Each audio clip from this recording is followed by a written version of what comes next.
Hello again, everyone. Edwin Leonard back once again.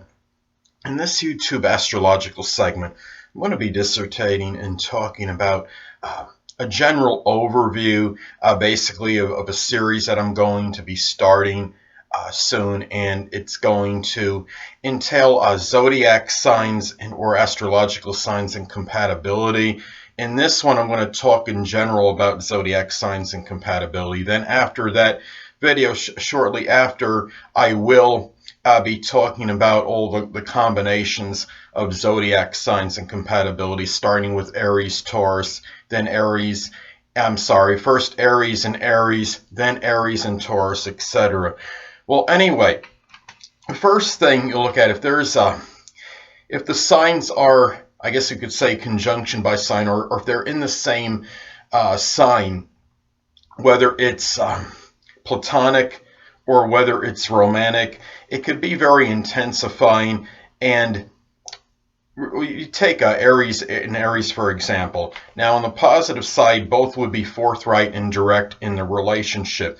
But because of the combativeness at times of these signs, it could sometimes be a contentious, maybe situation, relationship, due to the fact that you have a lot of outspokenness from both sides.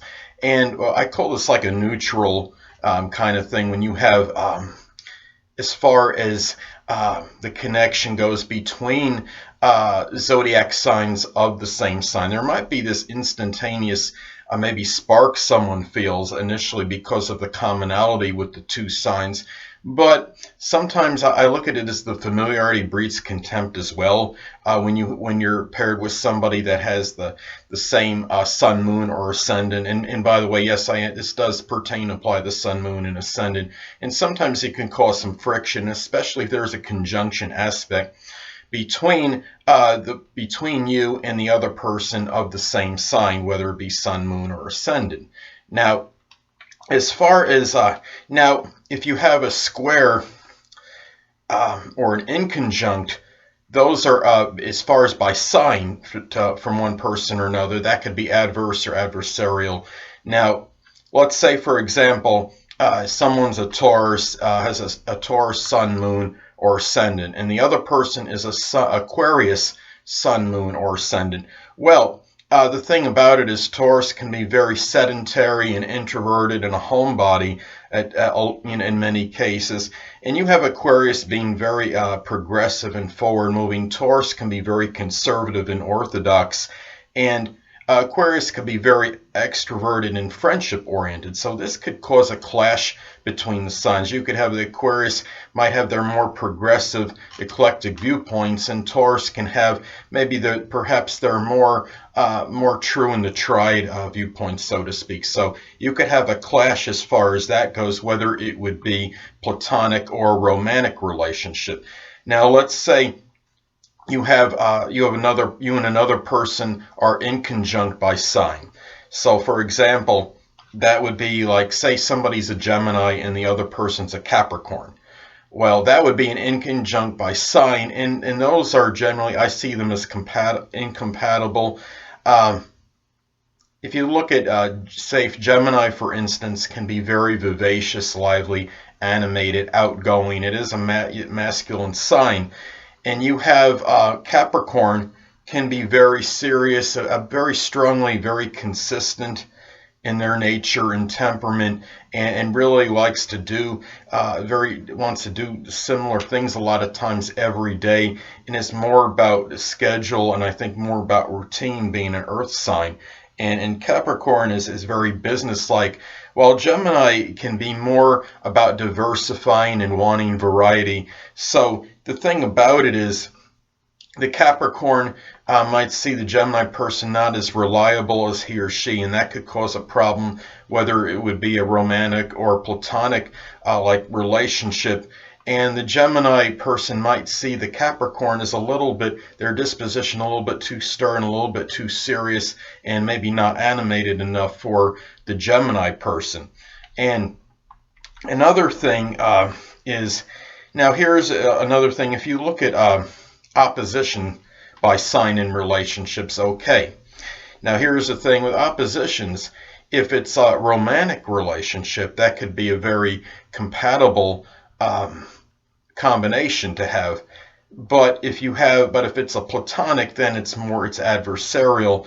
Now, let's say, for example, let's take somebody, a person in a, say, in a platonic relationship. Okay, just some people that are friends, and you take one person's has Pisces sun, moon, or ascendant, and the other person has a Virgo sun, moon, or ascendant. Well, as far as the Pisces goes, you look at this, and the Virgo can be hurt, have their feelings. Virgo may hurt the Pisces feelings, perhaps with the criticism, even if it's constructive. And really, the thing about it is Virgo is often about being very systematic, orderly, and organized. And Pisces not as much. Virgo can be a workaholic, while Pisces can sometimes be apathetic and really not always emphasizing things, wanting to be that workaholic, have that workaholic mentality. So I think when you have that, that's what can cause the clash as far as a platonic relationship. But if it's a romantic relationship, it could be very different. You take somebody with the Virgo sun, moon, or ascendant, and then a Pisces sun, moon, or ascendant, and they might have greater compatibility that way, because the Virgo can be very discerning and very punctilious with details, and really they could help that significant other, the Pisces person, be able to really see the fine print in things, and one kind of complements the other, while the Pisces person might make the Virgo less discriminating, be able to see the whole picture, and perhaps not be quite as critical on things, and really and can tell the Virgo to kind of relax and slow down. You don't have to be doing something constantly, and the Virgo person can maybe put a little bit more order and organization into the Pisces person. So therefore, you could have that strong compatibility if it is like a romantic relationship, significant other situation. Now, also, if you're in a relationship, platonic, or if it's romantic, and you're with somebody, connected with someone by where your sign is either sextile or trine by sign the other person, it could be very auspicious and compatible. Now, let's say, for example, you take someone that's a Taurus, sun, moon, or ascendant, and the other person is a Cancer, sun, moon, or ascendant. Well, the Taurus sun, moon, or ascendant person, both of these people can be very introverted and be very strongly homebound. Now, the Cancer can be enamored with home and family life, while the Taurus can be infatuated with things that are domestic. So you could have a very strong compatibility this way. Now, that's an example as far as two signs apart, or as I would call it, sextile by sign. Now, if you have a person that is trine another person by sign, let's take somebody that has a Sagittarius sun, moon, or ascendant, and the other person is a Leo sun, moon, or ascendant. Now, both of them may have a fiery temperament and very strongly be about leadership, very positive and expansive. Well, the Leo likes to get attention, and Sagittarius could be that person being all very strongly, really being that perpetual optimist, and really being expansive and positive nature, can fuel that Leo ego and be able to say the things in a positive way to help that Leo person basically fuel their confidence, so to speak. And the thing about it is, this could be very, and Sagittarius can have the propensity to accentuate and emphasize the positive in Leo. And Leo could very well do something like that with Sagittarius as well. And this could be a very good combination. So if you're trine or sextile by sign to someone else, that could be a rather compatible combination. Now, let's say you know someone that has an adjacent sign to you. Now, whether it's platonic or romantic. Now, let's take somebody that has the sun, moon, or ascendant in Aries, and the other person has the sun, moon, or ascendant in Taurus. Well, the thing about it is I see adjacent signs as neutral as far as compatibility goes.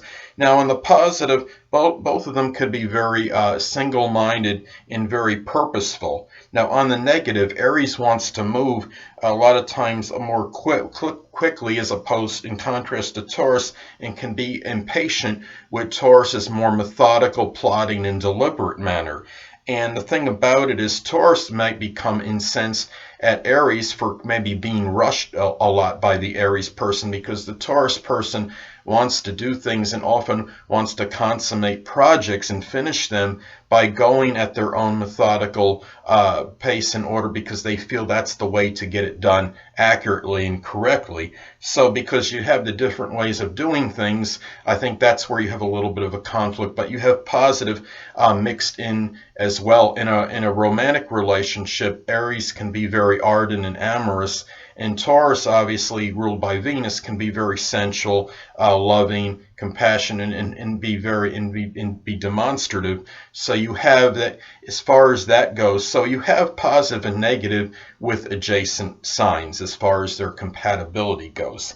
Well, anyway, people, that'll conclude this YouTube astrological segment of zodiac signs and compatibility, and stay tuned next time, where I'll be dissertating and talking about compatibility between Aries and another Aries in astrology. Two things I want to get with you on before I head out. Firstly, the stars may impel but do not compel. And secondly, never isolate any single astrological element, aspect, planetary placement, position, configuration, influence, or what have you, and make an analysis of a person, astrologically speaking, based on this alone. Because astrologically speaking, the person is the sum of all their components in their natal chart, and not just one. Until next time, people, stay well.